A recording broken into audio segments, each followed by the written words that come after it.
과거 권위주의 정권에서 자행된 간첩 조작 사건. 조작임이 밝혀졌음에도 고문을 통해 사건을 조작한 가해자들이 받은 정부 훈장은 여전히 취소되지 않고 있습니다. 반면에 간첩으로 몰린 피해자들은 누명을 벗고도 국가로부터 배상을 받기가 쉽지 않습니다. 가해자와 피해자의 엇갈린 삶, 임소정 기자가 취재했습니다. 네, 어디 가세요? 서창도 선생님 고문하신 사실 없으십니까? 무엇을 물어보는지도 모르겠습니다. 전혀 관련 없으세요? 나 먹고 살기라 바빠. 그 카메라 깨버립니다. 이거 돈입니다.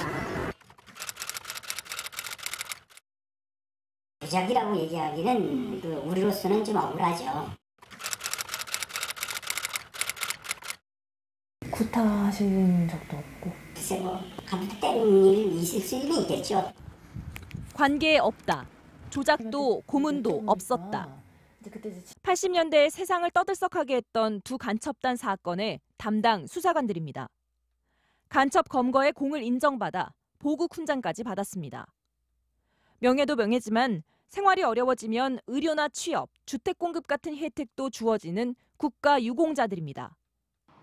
법원은 사건 20여 년 만에 두 간첩 사건 모두 고문으로 조작됐다고 바로잡았습니다. 하지만 아직까지 인정한 사람들은 없습니다. 간첩이라는 것은 뚜렷한 증거가 없어요. 증거가 있을 리 없죠. 옛날하고 판사들하고 달라가지고 정복적인 아이도 있고 그래요. 1980년에서 87년까지 간첩 검거의 공으로 수여된 훈장은 모두 68건. 이후 조작된 것으로 드러난 간첩 사건의 검거 건수 추이도 이에 비례하는 모양새입니다. 간첩을 잡는 대신 국가가 간첩을 만들어낸 셈입니다. 북한에서 내려오라 이거야.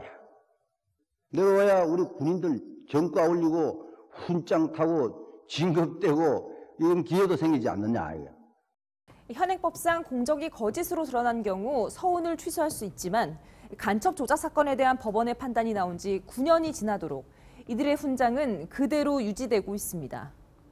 그렇다면 이들에게 고문을 당하고 옥살이까지 한 사람들은 어떻게 살아가고 있을까요? 1967년 고깃배를 탔다 납북된 서창덕 씨. 억류 126일 만에 겨우 북한에서 풀려났지만 그의 신분은 간첩으로 바뀌어 있었습니다. 당시 19살이었습니다. 전향만 하라. 내가 글씨를 쓸 동안에 전향을 하고 못한 거지. 군복 있지 아니요. 그것이 막 다 부러져가지고 여기 지금 7번을 꾸몄어. 17년 뒤 서 씨에게 다시 한 번 더 간첩 혐의가 씌워졌습니다. 법원이 조작을 인정할 때까지 30년. 서 씨는 간첩이란 멍해를 안고 살아야 했습니다.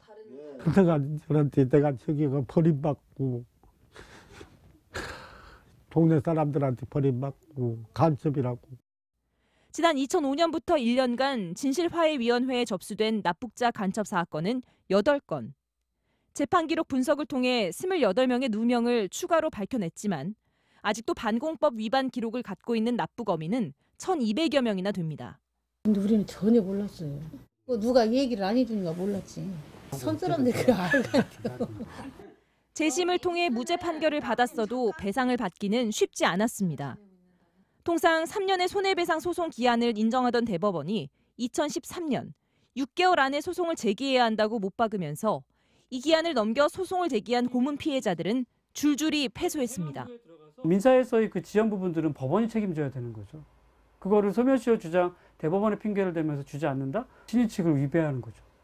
2심 판결에서 승소해 배상받은 금액을 수억 원의 이자까지 더해 국가에 돌려줘야 하는 경우까지 생겼습니다. 3년간을 내놔라 그랬어. 법원에서. 그러니까 돈을 빨리 안 찾아갔다라고 다 세수한다고 그래요. 이런 대한민국 법이 어디가 있어. 최근 법무검찰개혁위원회는 반인권적 범죄에 대한 국가배상에 소멸시효를 없애는 법률을 만들라고 권고했습니다. 국가의 잘못으로 피해를 입은 사람들의 고통이 덜어질 수 있을지 정부의 결정이 주목됩니다. MBC 뉴스 임소정입니다.